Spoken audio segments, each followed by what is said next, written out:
정말 참극이 벌어졌습니다. 성탄절인 어제 경남 사천에서 10대 남성이 또래 여성을 흉기로 살해했습니다. 이 남성의 가방에선 손도끼와 휘발유까지 나왔죠. 두 사람은 사건 당일 얼굴은 처음 봤다고 합니다. 자기소개부터 먼저 부탁드릴게요. 네, 안녕하세요. 작년 연말이었죠. 크리스마스에 또래 여고생을 살인해서 많은 국민들의 공분을 샀었던 크리스마스 또래 여고생 살인 사건의 피해자 측 법률 대리를 맡고 있는 전경진 변호사라고 합니다. 반갑습니다. 오늘도 좀 되게 무거운 이야기를 하게 될 것 같아요. 근데 정말 저도 그 기사를 보고 너무 마음이 안 좋았고, 이게 어떻게 이런 일이 벌어질 수 있지라는 생각을 진짜 많이 했던 것 같은데, 어떤 사건인지 한번 간략하게 설명해 주시면 좋을 것 같아요. 네, 설명드리기 전에 그 관련된 CCTV 영상을 먼저 보도록 하겠습니다.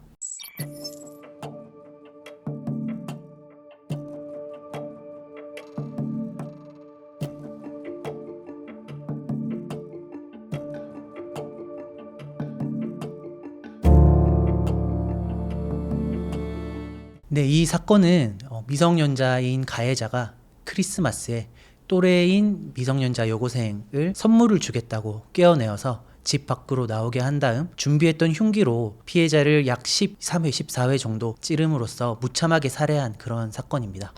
정말 이렇게 간략하게 말씀해 주시긴 하셨지만, 정말 이게 어떻게 10대 미성년자가 13차례, 4차례를 찌를 수 있는지, 가해자와 피해자는 어떤 관계였던 건가요? 피해자와 가해자는 학교 친구들을 통해서 만들어진 카카오톡 채팅방에 가해자가 초대가 되면서 알게 된 사이인 것으로 저희는 확인을 하고 있고요. 그리고 가해자가 피해자에게 개인적인 인스타그램 DM을 보내게 되면서 이 사건의 발단이 시작된 걸로 저희는 그렇게 알고 있습니다. 알고 지낸 기간은 어느 정도일까요? 알고 지낸 기간은 약 4년 정도인 걸로 알고 있는데요. 올해부터 갑자기 가해자가 피해자에게 집착하는 그런 메시지들을 보내오기 시작하면서 좀 사건이 발생한 것으로 저희는 그렇게 알고 있습니다. 보내주신 다이렉트 메시지를 저희 구독자분들께도 보여드리면서 사건을 제가 조금 구체적으로 설명을 해볼게요. 2024년 크리스마스입니다. 실제로 피해자를 보고 싶었다 하던 가해자인데요. 선물만 주고 간다던 가해자에게 미안함을 느끼는 피해자였습니다. 터미널로 마중 나간다는 피해자를 집요하리만큼 말리는 가해자. 그 살인마는 끝끝내 피해자의 집 앞으로 찾아가겠다고 말합니다. 가해자는 아무렇지 않게 피해자를 불렀습니다. 무섭다는 피해자의 말에도 자기가 있지 않냐며 천연덕스럽게 안심시킵니다. 이게 어떻게 보면은 크리스마스 당일에 선물을 주겠다면서 가해자가 피해자를 찾아온 건데요. 다이렉트 메시지를 제가 보면서 느꼈던 거는, 이렇게 집착을 할 수 있나? 이거는 정말 스토킹 범죄라고 해도 과언이 아니겠다라는 생각을 했는데, 변호사님은 어떻게 보셨어요?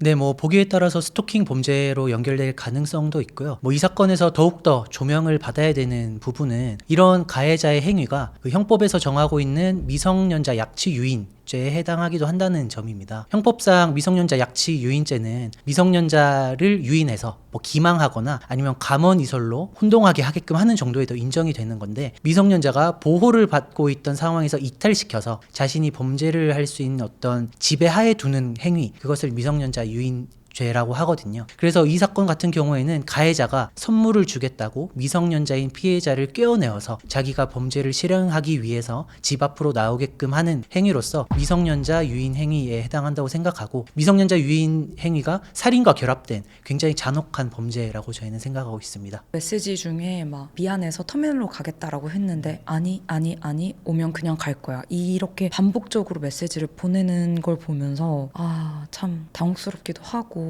그렇더라고요. 피해자는 사람이 많은 터미널로 가겠다, 아니 다이소에 살 것이 있으니까 다이소에서 만나자라고 수차례 제안을 했었는데, 가해자는 사람들이 있는 곳에서 피해자를 만나면 안 되는 상황이니까 계속 아니라고 좀 집요하게 거절을 했고, 사람들이 없는 인적이 드문 아파트 앞을 범행 장소로 선택한 것으로 알고 있습니다. 그러니까요. 이미 다 그런 범죄를 저지르겠다는 생각을 한 상태로 왔다는 게 참 마음이 안 좋네요. 아까 영상 서두에서 저희가 한번 보여드렸지만, 범행 당일 CCTV 영상을 다시 한번 보여드리겠습니다. 모두가 행복해야 할 크리스마스에 벌어진 잔혹한 살인. 그 당일의 영상을 공개합니다. 가해자는 피해자에게 지속적으로 연락을 취하며 건물 뒤편에서 서성입니다. 끊임없이 주변을 확인하고 살핍니다. 아무것도 모르는 피해자는 해맑게 기다리고 있었을 가해자를 생각하며 뛰어갑니다. 그런 피해자에게 줄 게 있다며 뒤를 돌아보라고 하는 가해자. 가해자는 피해자의 뒤에서 선물이 아닌 흉기를 꺼내듭니다. 너무나도 잔혹해 범행 장면은 공개를 못하는 점 구독자분들께 양해 부탁드립니다.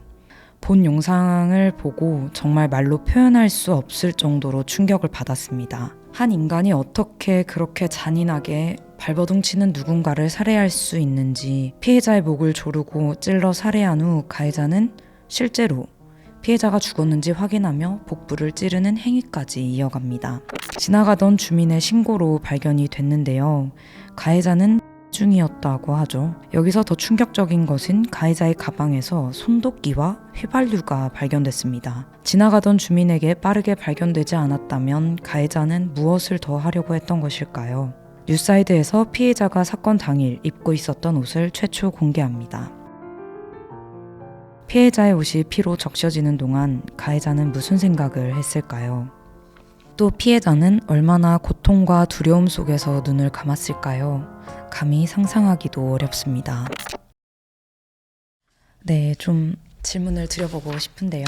이 범인, 가해자의 범행 동기는 무엇이었을까요? 네, 저희가 파악하기로는 가해자가 피해자를 좋아하고 있었는데 피해자의 태도가 변했다라는 이유로 범행을 결심한 것으로 그렇게 알고 있습니다.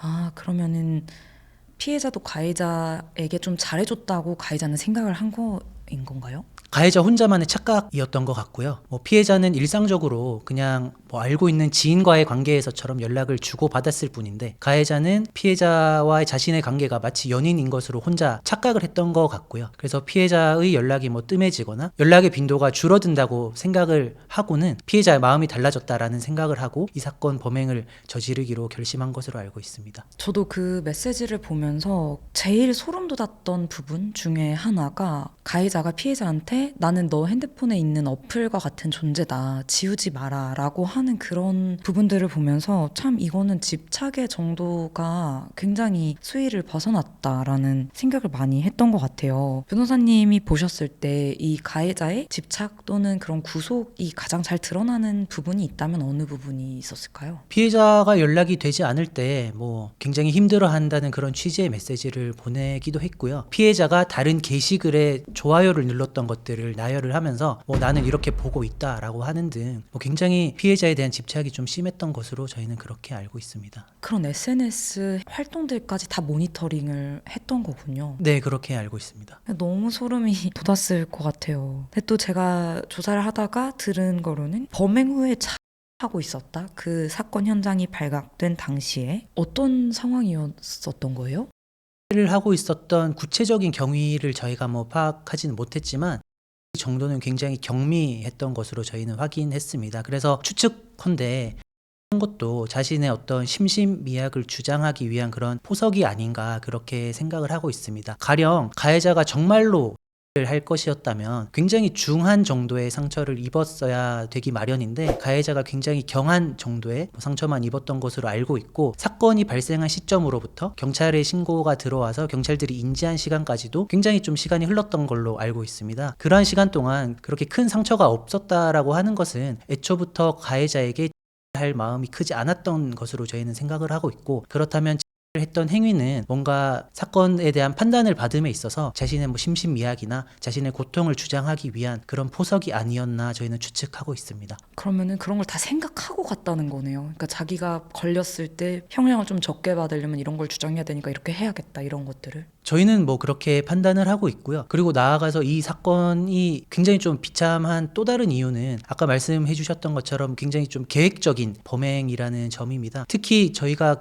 확인한 DM을 보면 2024년 12월 20일 경에는 4일 뒤 라는 말을 하고 그리고 2024년 12월 중순경에는 15일 남았다라는 등의 취지의 메시지를 보내면서 이 사건이 있었던 범행 일시를 굉장히 계속 암시를 하고 있었습니다. 그리고 나아가서 가방에 담겨 있었던 손도끼, 휘발유 이런 것 분석들은 2024년 4월, 9월 이미 이제 구입을 했던 걸로 저희는 알고 있고요. 그래서 굉장히 사전부터 좀 치밀하게 계획이 되어 온 그런 사건이라고 생각이 되고, 그러한 취지에서 아까 말씀드렸던 를 했다라는 부분도 그런 계획의 일환이 아니었을까 저희는 그렇게 생각하고 있습니다. 네.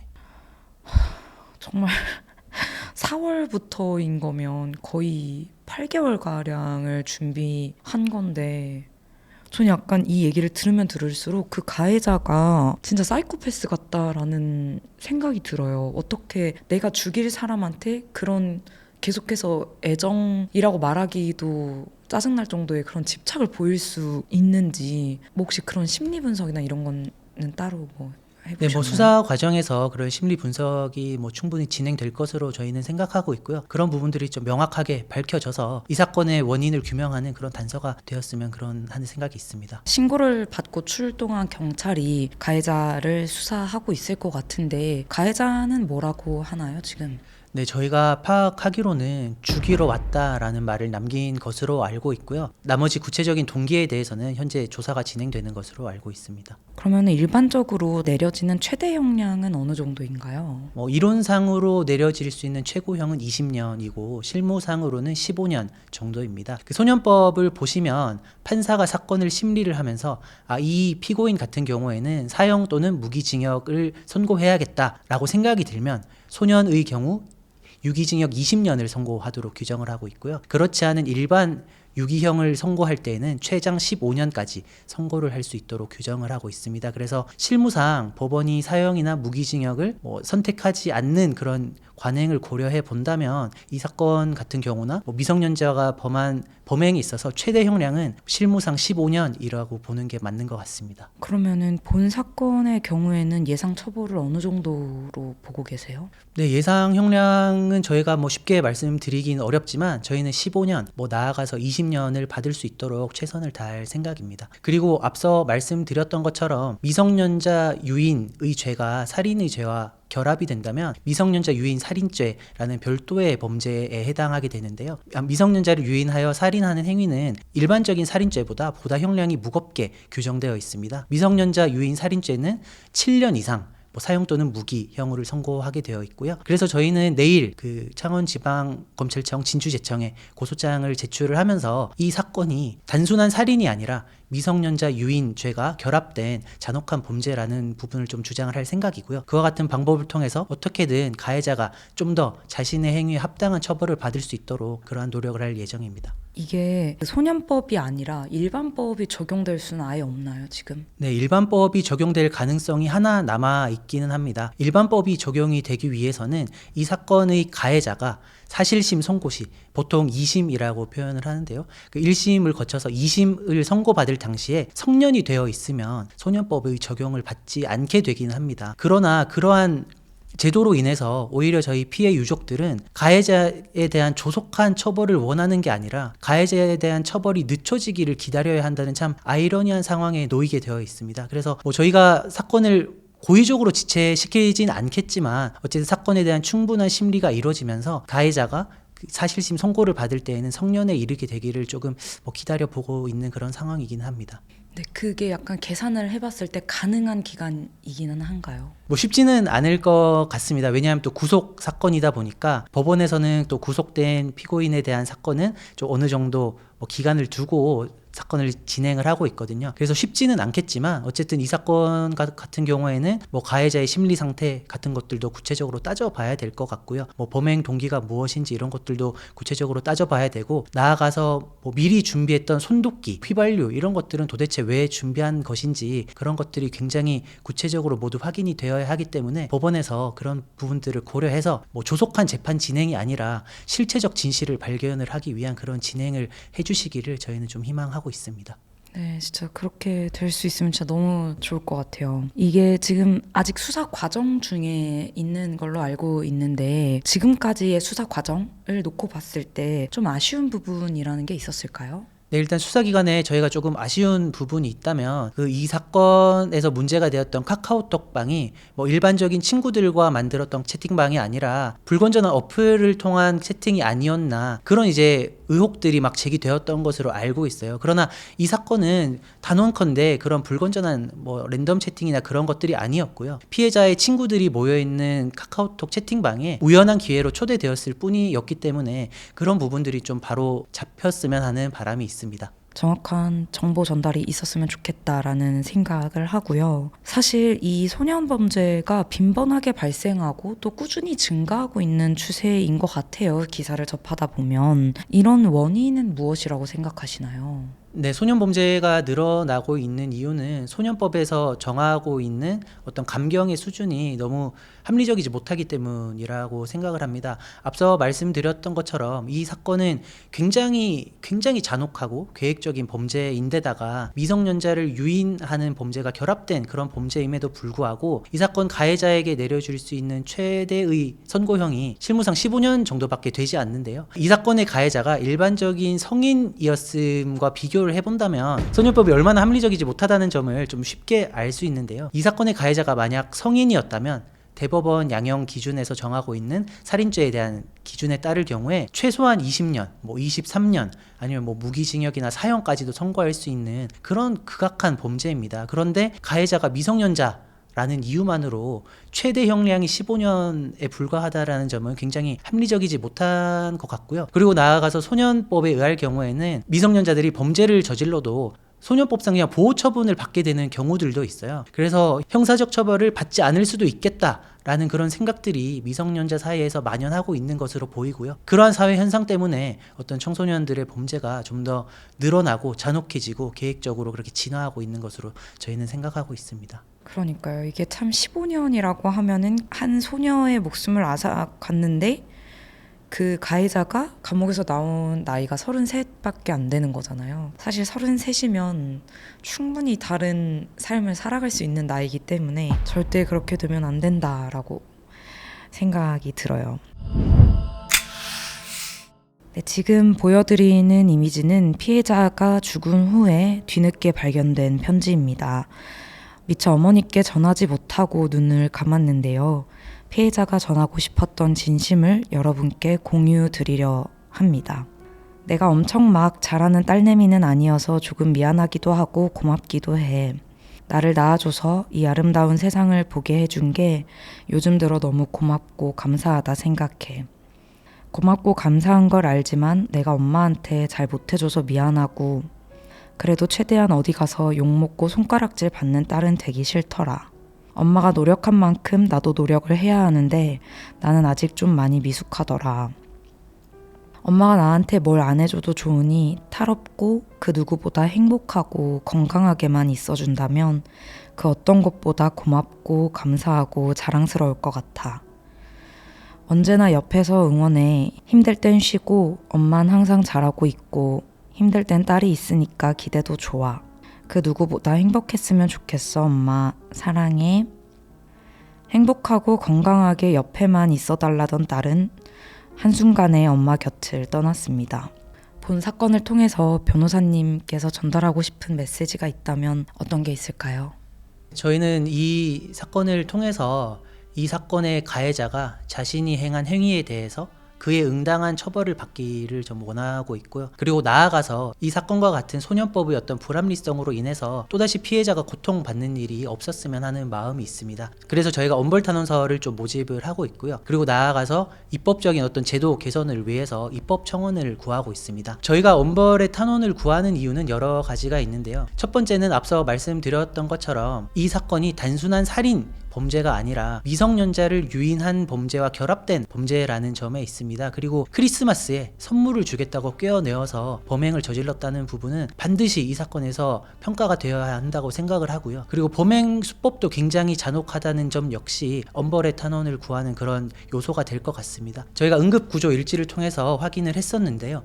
피해자의 목을 기준으로 좌측에는 약 12cm 정도의 자상이 확인이 되었고 피해자의 목을 기준으로 우측에는 약 7cm의 자상이 확인되었습니다. 그리고 복부에는 그리고 약 8개 정도의 자상이 확인되었는데요. 가해자가 피해자를 준비했던 흉기를 가지고 약 15회 정도를 찔렀다라는 사실을 확인할 수 있습니다. 그래서 굉장히 범행 수법이 잔혹하다라는 점에 있어서도 가해자는 무겁게 처벌을 받아야 하고요. 나아가서 이 사건이 또 계획적인 범죄였다라는 점도 반드시 고려가 되어야 할 것 같습니다. 저희가 말씀드렸던 것처럼 가해자는 원주에서 사천까지 칼, 휘발유, 도끼 이런 것들을 지참해서 25일을 특정해서 계속 암시를 하면서 내려왔고요. 사람이 많은 곳에서 만나자고 하는 어떤 피해자의 요구에도 불구하고 집요하게 자신이 범행을 할 수 있는 인적이 드문 곳으로 피해자를 유인하였습니다. 그러한 부분들도 이 사건에 반드시 고려가 되어야 한다라고 생각을 하고요. 그리고 나아가서 가해자에 대한 엄중한 처벌을 하는 것이 다른 미성년자들로 하여금 이렇게 범죄를 저지르면 안 되는구나, 범죄를 저지르면 나도 처벌을 받을 수 있겠구나 라는 생각을 들게 하기 때문에 이 사건 가해자에 대한 엄중한 처벌이 필요하다고 생각합니다. 그리고 마지막으로 그 피해자의 부모님께서 평생 안고 가시게 될 그런 상처, 평생의 트라우마로 남게 될 것 같은데, 그런 부분들을 고려해 본다면 반드시 가해자에 대한 엄중히 처벌이 내려져야 한다라고 생각을 합니다. 나아가서 이러한 소년법의 불합리성으로 인한 또 다른 피해자가 발생하면 안 된다라는 생각을 저희는 하고 있는데요. 그래서 저희가 국회를 통해서 전자입법 청원을 해둔 상태입니다. 소년법을 폐지하거나 아니면 소년법에서 형의 상한을 두고 있는 것을 좀 더 높여달라라는 그런 취지인데요. 저희의 그런 취지에 좀 동의를 하시는 분들이 있다면 저희가 남겨드린 링크를 통해서 엄벌탄원 그리고 입법 청원에 대한 동의를 부탁드리겠습니다.